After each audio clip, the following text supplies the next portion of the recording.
काशी विश्वनाथ, ओगड़दानी त्रिकालदर्शी कैलाशी अविनाशी भगवान शिव, जिनकी पुनीत पावन शिव महापुराण की कथा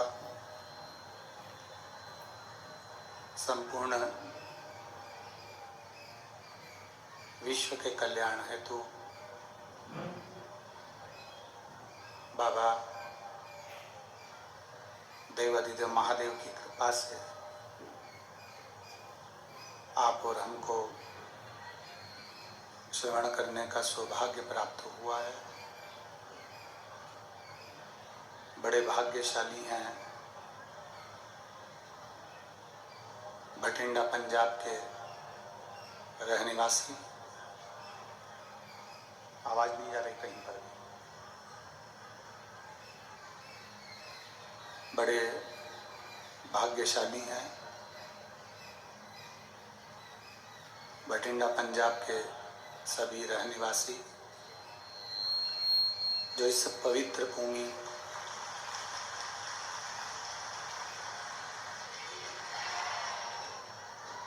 पंजाब की इस पवित्र भूमि पर शिव महापुराण की कथा श्रवण करने का सौभाग्य प्राप्त हुआ है। पंजाब की ये पवित्र भूमि परम पूज्य संत शिरोमणि श्री गुरु नानक देव जी की ये पवित्र भूमि को नमन करते हुए इस पवित्र शिव महापुराण की कथा 2024 की पहली शिव महापुराण की कथा ये बठिंडा पंजाब में प्रारंभ हो रही है। उन्होंने बता दी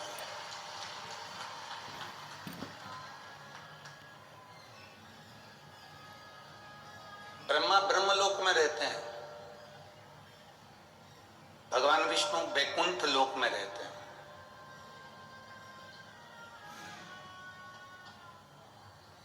ब्रह्मा ब्रह्मलोक में है, भगवान विष्णु वैकुंठ लोक में है और केवल एक देवाधिदेव महादेव जो ना ब्रह्मलोक में है, ना वैकुंठ लोक में है, ना इंद्र लोक में है, अपने भक्तों के दुख को दूर करने के लिए मृत्यु लोक में विराजमान है। इस पृथ्वी पर, इस भूमि पर, इस धरा पर है।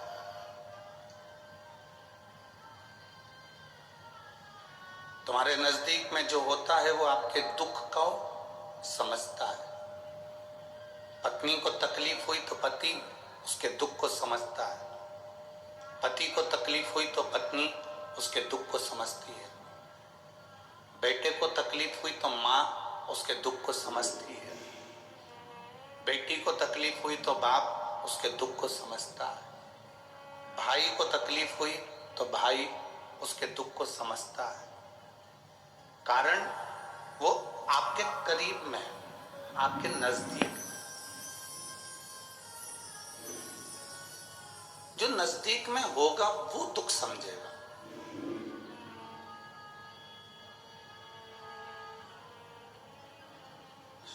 भगवान भोलेनाथ, भगवान शिव हमारे नजदीक में।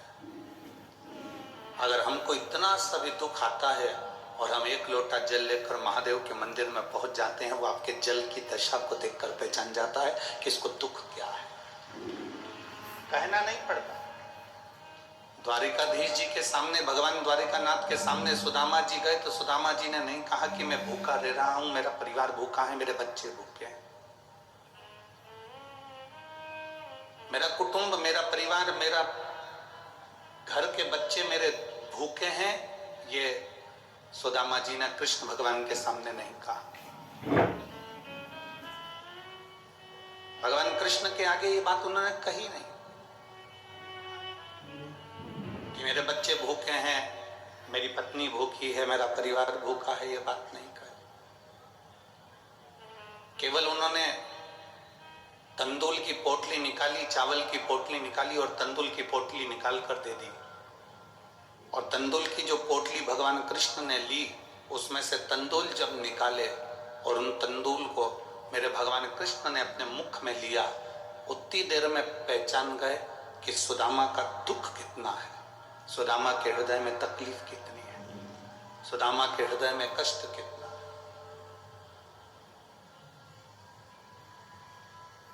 सुदामा की जिंदगी में दुख कितना आया, वो केवल तंदुल से पहचान।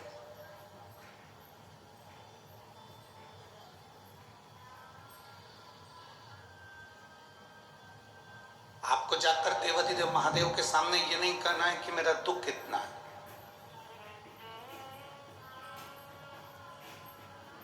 आपको महादेव के सामने जाकर ये नहीं कहना है कि मेरा कष्ट कितना है।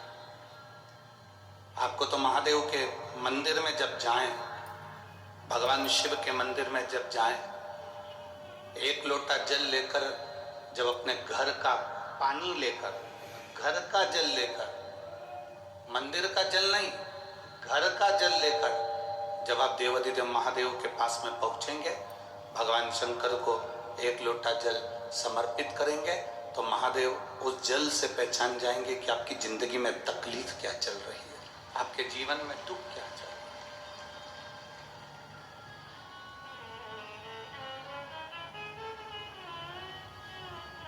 पति को बार बार कहना पड़े कि मेरे सिर में दर्द हो रहा है, मेरे सिर में दर्द हो रहा है, मेरे सिर में दर्द हो रहा है, और पत्नी फिर दवाई दे या बाम की शीशी ला कर दे,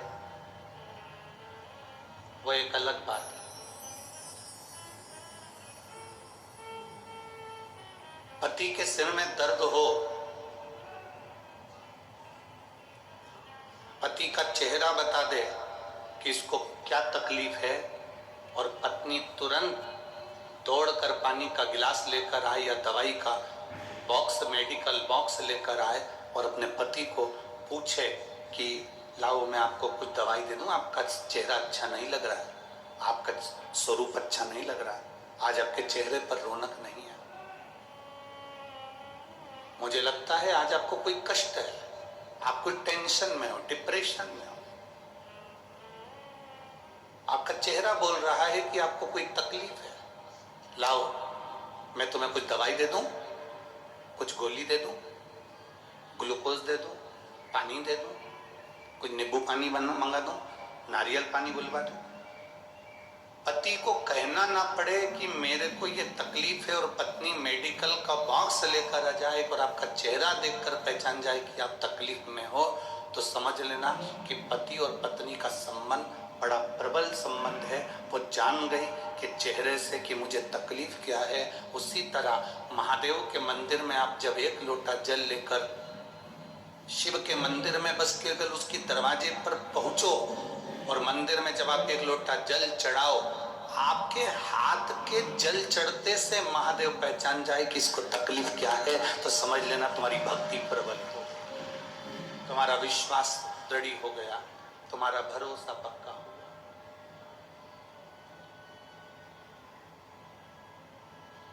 एक भरोसा भी तो पक्का होना चाहिए।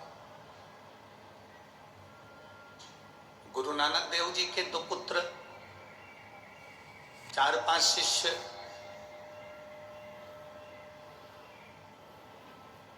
ऐसा नहीं कि गुरु नानक देव जी के लिए सब ठीक नहीं थे, सब श्रेष्ठ थे।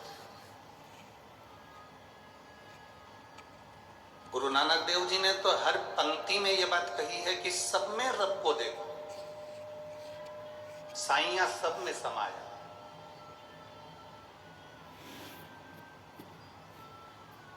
पर कोई ऐसा होता है जो अपने गुरु के लिए, अपने परमात्मा के लिए, अपनों के लिए अपने प्राण तक निछावर करना चाहता है। कोई होता है, सब नहीं।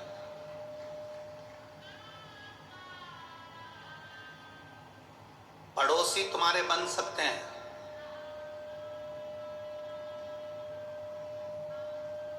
कॉलोनी में रहने वाले तुम्हारे बन सकते हैं, दूर रहने वाले तुम्हारे बन सकते हैं। दूसरों को अपना बनाना सरल है, पर अपनों को अपना बनाना दुनिया का सबसे कठिन काम है।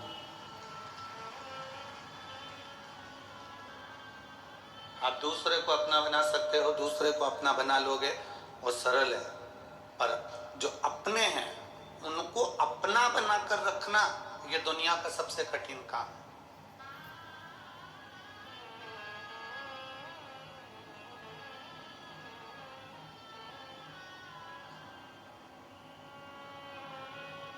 भगवान नारायण की माता लक्ष्मी, आप में से कितने लोग हैं जो तिरुपति गए?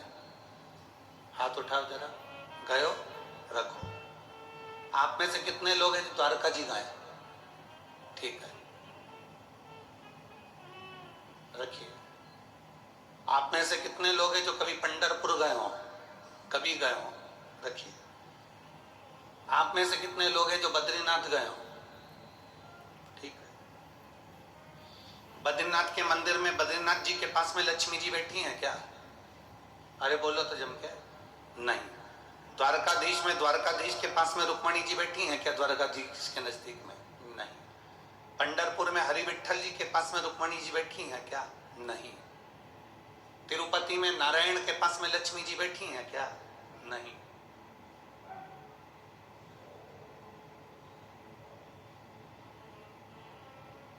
केवल एक देवादिदेव महादेव ऐसे हैं जिनकी धर्म पत्नी उनके साथ नजदीक में सदा विराजमान है। केवल एक। ब्रह्मा जी के पास में ब्रह्माणी नहीं है, इंद्र के पास में इंद्राणी नहीं है, नारायण जी के पास में लक्ष्मी भी दूर है, द्वारकाधीश से रुक्मणी जी भी दूर हैं, बद्रीनारायण में बद्रीनाथ जी से लक्ष्मी जी दूर हैं, पर केवल एक देवादिदेव महादेव हैं जिनके पास में पार्वती जी साथ में बैठी हैं, साथ में। क्योंकि दूसरों को अपना बनाना सरल है, पर अपनों को अपना बनाना कठिन है। और मेरे महादेव ने वही करा है, अपनों को भी अपना बनाया और दूसरे को भी अपना बनाया। ये महादेव का सबसे बड़ा गुण तत्व, सबसे बड़ा गुण तत्व मेरे महादेव का, अपनों को भी अपना बनाया और दूसरे को भी अपना।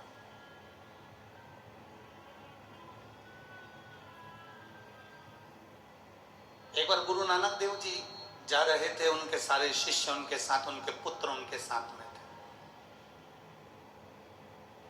एक बहुत गंदा सा एक तालाब देखा गुरु नानक देव जी ने, और सोचा कि आज अपने शिष्यों की, अपने पुत्रों की थोड़ी सी परीक्षा ली जाए।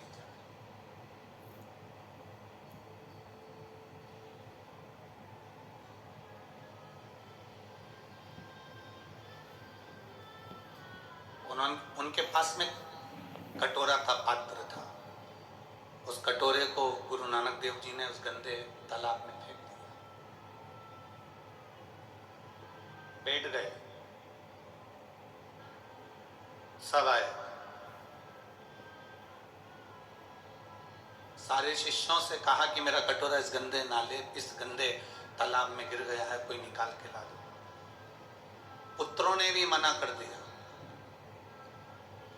चले गए। शिष्य भी चले जा रहे। केवल एक गुरु नानक देव जी का एक शिष्य लहना ऐसा था, उस लहना ने जब देखा और गुरु नानक देव जी ने कहा कि गुरुदेव आप बैठे हो? हाँ। क्यों? मेरा कटोरा इस गंदे तालाब में गिर गया। अभी कोई निकल कर नहीं गए क्या? सब गए।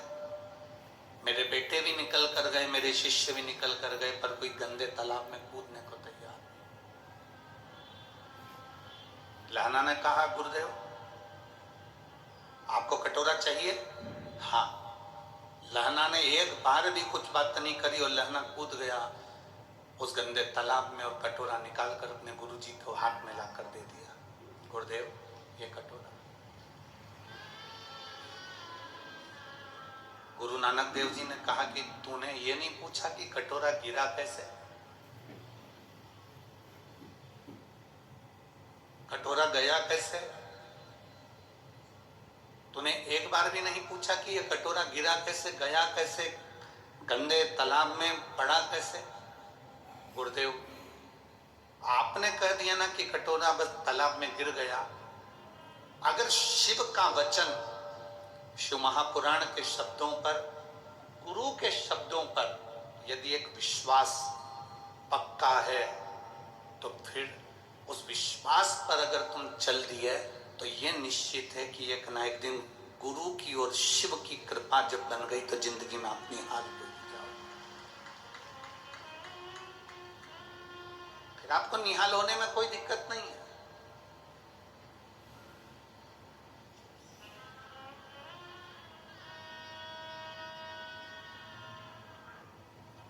जिसने शंकर भगवान पर भरोसा करा है, जिसने शिव जी पर विश्वास करा, एक लोटे जल पर विश्वास करा, उसका हाथ मेरे देवाधिदेव महादेव ने पकड़ लिया। मेरे शंभू ने उसका हाथ पकड़ लिया।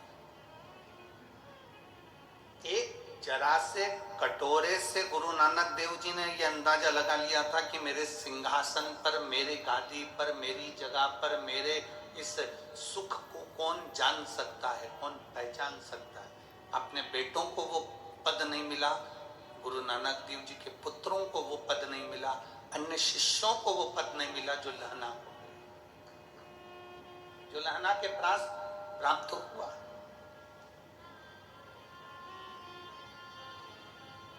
आपको शिव जी के मंदिर जाकर ये नहीं बार बार कहना कि मुझे दुख है। आप तो आपका घर का जो पानी है ना, आपके घर का जो जल है, जब आप उस जल को लेकर जाते हो ना और शिव जी के मंदिर में पहुंचते हो तो वो जल बता देता है कि आपका दुख कितना है, आपकी तकलीफ कितनी है।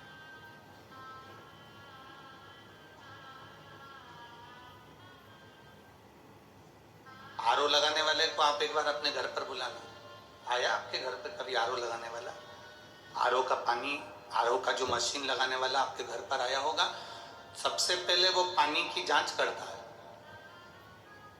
बोलो री जीजियों, ओ बठिंडा वाली, और जितने मेरे जीजा बैठे हैं वो भी बोलो सही है कि गलत है। आरओ लगाने वाले को आप अपने घर पर बुलाएंगे तो पहले वो पानी की जांच करेगा, इसमें खार कितना है, मिट्टी कितनी है, कितना क्लीन है, वो जांचेगा। फिर कहेगा कि मशीन लगा तो दे रहे हैं परंतु इसका जो फिल्टर है वो हर 15 दिन में खराब हो जाएगा क्योंकि इसमें मिट्टी ज्यादा है और खार ज्यादा है। तुम्हारा महीने का खर्चा तो जरूर होगा पर पानी क्लीन हो जाएगा। तुमने कहा साहब लगा दो, एक मशीन आरओ की लगाओ, हमारा ये पानी क्लीन होना चाहिए, पीने के लायक हो जाए।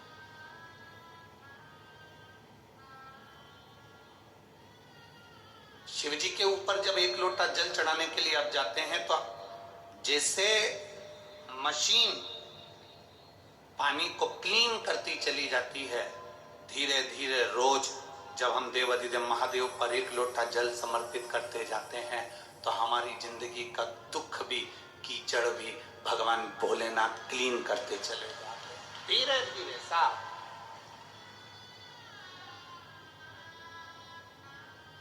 और मैंने तेरे ही भरोसे बाबा, तेरे ही भरोसे हवा बिच उड़ती जावांगी, बाबा डोर हथो छड़ी में कटी जावांगी, भोले मैं तेरी बंधन, शंभो मैं तेरी बंधन, हवा बिच उड़ती जावांगी, बाबा डोर हथो छड़ी कटी जावांगी, भोले मैं तेरी बंधन, शंभो मैं तेरी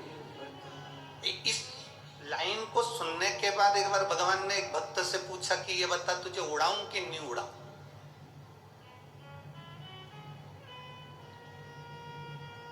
भक्त ने भगवान से पूछा मैं उड़ूंगा, कोई दिक्कत तो नहीं है? भगवान कहते हैं डोरी मेरे हाथ में है।